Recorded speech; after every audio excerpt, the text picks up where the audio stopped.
Jauh di dasar hatiku, engkau masih kekasihku. Hatinya meragu saat mobil Bian terlihat di area parkir rumah sakit. Namun Marisa memantapkan hati, membulatkan keputusan. Dilihatnya Bian menumpu wajahnya di atas kemudi. Marisa memberanikan diri, mengetuk jendela mobil lalu masuk tanpa dipersilakan.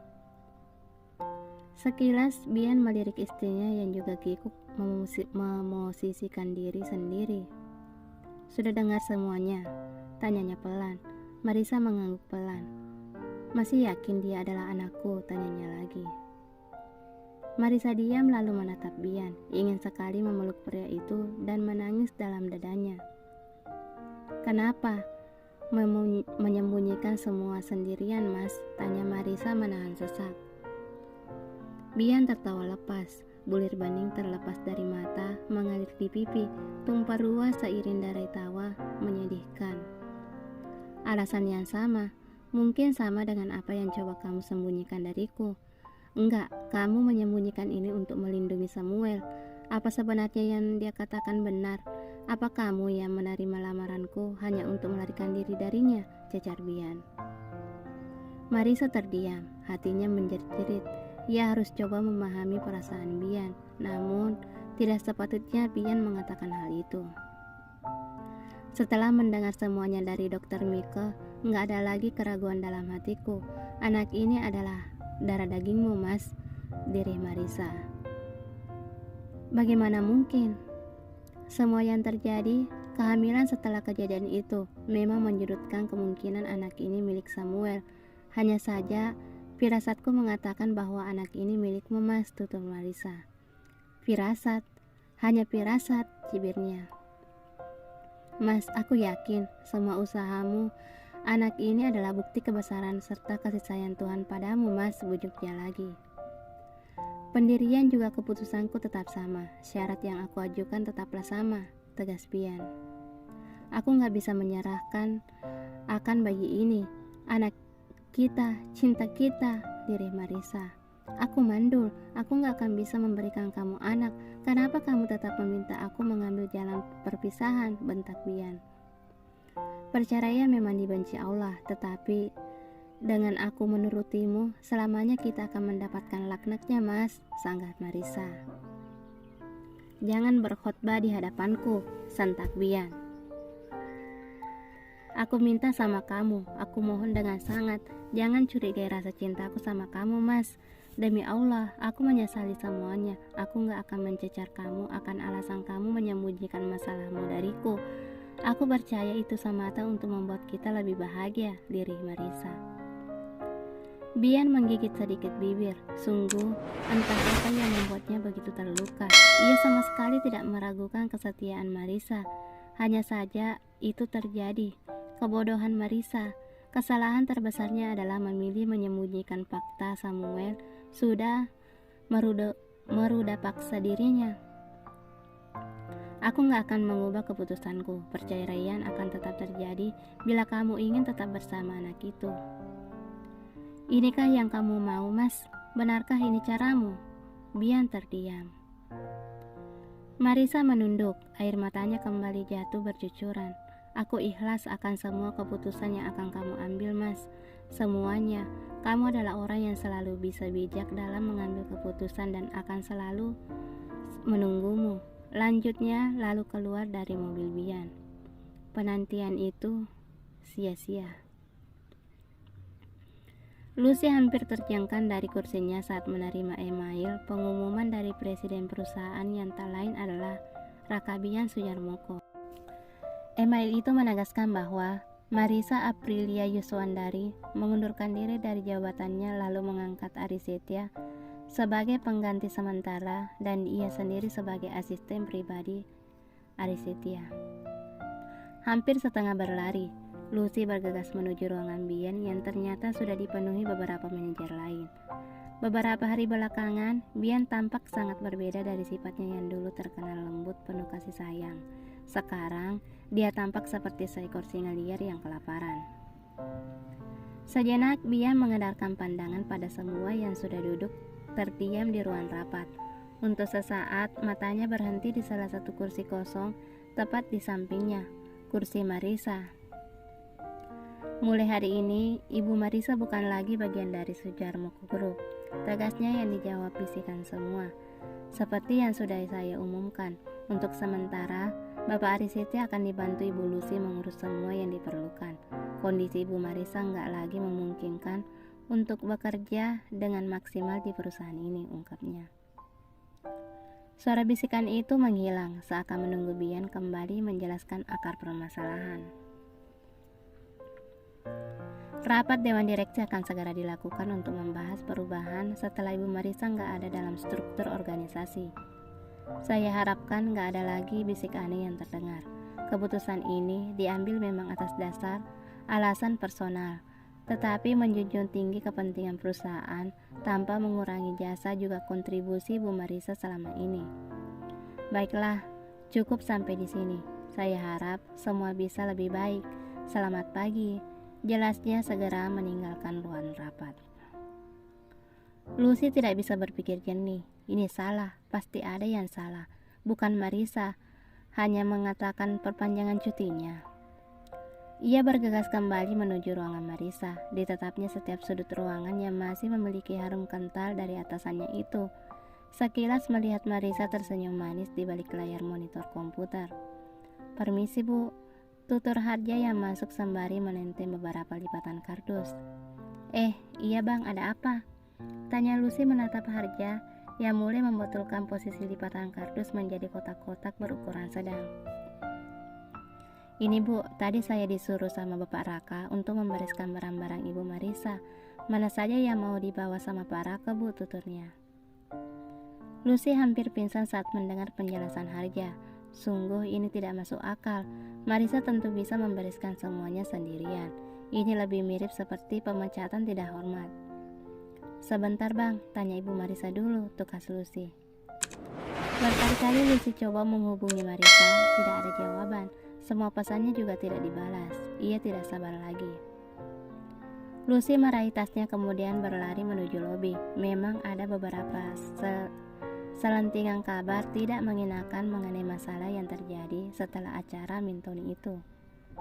Bahkan ada beberapa karyawan yang mengaku melihat Bian keluar dari hotel. Bola liar itu semakin membakar suasana. Ia mengedarkan pandangannya di teras kantor, berharap ada taksi yang melintas. Lucy, kamu mau kemana? Sapa Marisa saat baru saja keluar dari mobilnya. Kamu kenapa pucat gitu? Ibu, ditatapnya Marisa dari ujung kepala hingga kaki. Marisa terlihat seperti biasanya. Kenapa? Kamu lihat aku kayak hantu gitu. Maaf, kelamaan cutinya, jelasnya. Ibu. Marisa menatap semua barang-barang pribadi miliknya yang tersusun rapi dalam kotak kardus. Sekali lagi, ia menghela napas serta mengusap perutnya. Seharusnya ini sudah dilakukan saat pertama kali menikah dengan Bian. Sebaiknya ia hanya meniti karir, yaitu sebagai ibu rumah tangga saja. Mungkin hal buruk itu bisa dihindari. Bu, ada apa? Ini pasti cuma salah paham saja kan? Tebak Lucy. Marisa membaca email yang dikirimkan Bian. Hatinya menjerit. Bian sudah membulatkan keputusannya, yaitu memberikan satu lagi jalan berbatu yang harus Marisa tempuh. Tetapi meskipun tertatih, merasa tidak sanggup serta tidak mampu, semua akan dilaluinya. Lucy, aku minta maaf kalau selama ini ada salah, tutur Marisa. Lucy terenyak tidak percaya mendengar permintaan maaf Marisa. Dia telah kalah. Ibu, Pak Bian sudah tahu semuanya, tebak Lucy. Marisa coba tuh tersenyum kemudian mengangguk. Bagaimanapun, saat ini suaminya tidak bisa memaksa untuk membuang anak mereka. Ini salah aku. Aku terima semua hukuman dari Bian, lirih Marisa. Enggak Bu, ini bukan sepenuhnya salah ibu, bela Lucy. Ya, andai saja waktu itu aku bisa menolak untuk minum. Lucy, aku akan baik-baik saja. Lucy tak mampu lagi menahan tangis. Perlahan Marisa memeluknya. Kamu pasti bisa lebih hebat dari aku. Kinerjamu selama ini sangat luar biasa. Terima kasih Lucy. Penuturan Marisa membuat tangis Lucy pecah seketika. Sekali lagi ia menatap ke sekeliling ruangan. Marisa masih ingat betul pertama kali memijakkan kaki di perusahaan ini. Walaupun berstatus sebagai istri dari presiden direktur, tetapi tidak ada perlakuan khusus. Semua kerja keras, pengorbanan, perjuangannya sekarang tidak berarti lagi. Lucy membantu Marisa mengangkat kotak kardus. Setibanya di lobi, mereka langsung mendapatkan pandangan menghujam dari semua pegawai yang mengenal mereka. Desas-desus yang membicarakan rumor perselingkuhan Marisa kembali terdengar jelas. Orang-orang itu menatap rendah Marisa, sedangkan ia hanya mampu terdiam. Tidak pernah terbayang penghinaan ini didapatkan karena mempertahankan sesuatu yang takut disesali Bian. Langkah mereka terhenti saat berpapasan dengan Bian dekat pintu lobi. Keluar, Marisa mendekati Bian yang berusaha untuk tidak menatap wajahnya. Terima kasih atas bantuan juga kerjasamanya selama ini, tuturnya sembari sedikit membungkukkan tubuh. Tia, saya titip Paraka, lanjutnya yang dijawab kikuk oleh Tia. Marisa melangkah pergi tanpa keraguan, menyadari ini adalah hal yang paling bijaksana, juga sikap profesionalisme seorang Raka Bian Sudjarmoko. Sekali lagi ia menoleh di tetapnya punggung Bian yang perlahan pergi. Ia sungguh berharap pria itu mau berbalik untuk berlari memeluknya. Hari itu berbagai rasa yang sulit dijabarkan menggulung hati Bian. Ia menatap ruangan Marisa, duduk di sofa tempat mereka biasa bercengkrama, menatap bayang yang sudah ia enyahkan untuk selama-lamanya. Pendiriannya tidak akan berubah. Marisa harus memilih, ia atau bayi itu. Ia tidak sanggup untuk terus hidup bersama seseorang yang tumbuh semakin mirip dengan Samuel. Marisa mengusap potret dirinya dengan suami saat menikah dulu. Potret dengan bingkai putih yang selama ini disimpan rapi di atas nakas, kemudian memasukkannya ke dalam tas yang sudah berisi beberapa helai pakaian. Juga potret kenangan indah lainnya. Ia juga akan memilih jalan hidup terbaik dengan harapan suatu saat nanti Bian akan datang menjemput. Nyonya, lirih Siti. Marisa menatap Siti, tersenyum lembut lalu berkata, "Mbok, saya pamit. Tapi, Mbok, saya sudah tulis semua kebiasaan Tuan, ada di atas kulkas. Semua makanan yang dia suka juga benci. Dia harus minum kopi sebelum berangkat ke kantor." Lalu, kalimat itu tertahan begitu saja, dengan kasar mengusap air matanya. Rasa sakit, cemas, marah, sedih juga bersalah menyergap hingga ke relung sanubari. Ia sudah mantap merelakan posisi sebagai seorang istri. Sekarang ditetapnya Nastiti juga Asmarini yang sudah berlinang air mata, serta memohon untuk Marisa bisa memikirkan kembali semuanya. Rasanya tidak mungkin untuknya bisa mengobati semua luka yang telah ditorehkan pada hati terdalam Bian. Pun rasa egois yang dirasakan Bian rasanya wajar sekali. Dari awal penderitaan yang dialami Bian tidak sebanding dengan kesakitan Marisa. Bukan bermaksud untuk melarikan diri, hanya saja ia sadar betul siapa yang kini memerlukan perhatian lebih banyak, siapa yang Bian harapkan untuk baik-baik saja. Marisa tetap pada pendiriannya, yaitu Bian mencintai bayi dalam kandungannya. Marisa, jangan seperti ini. Bagaimana Bian bisa hidup tanpa kamu? Bujuk Asmarini. Marisa menahan isaknya.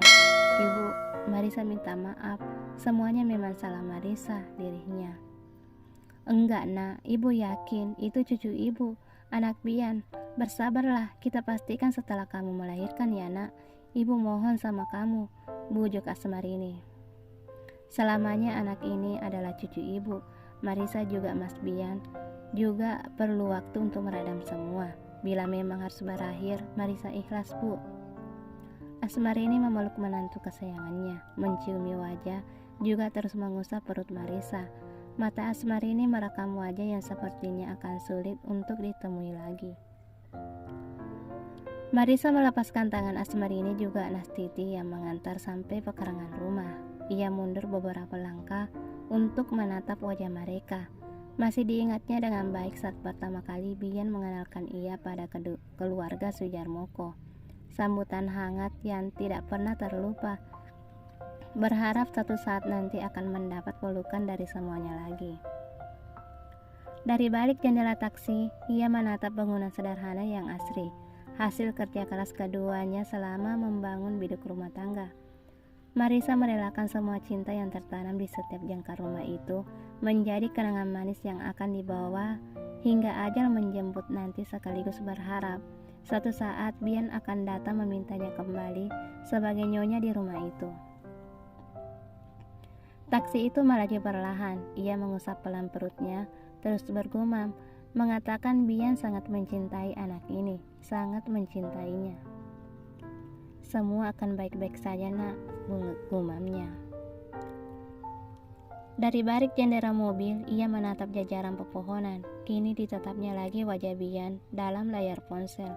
Matanya kembali panas, bulir bening yang merembes di pelupuk mata hingga mengalir satu persatu di kedua pipi. Sesaat tertahan di dagu, lalu jatuh menimpa ponselnya. Adilkah ini? Bersambung.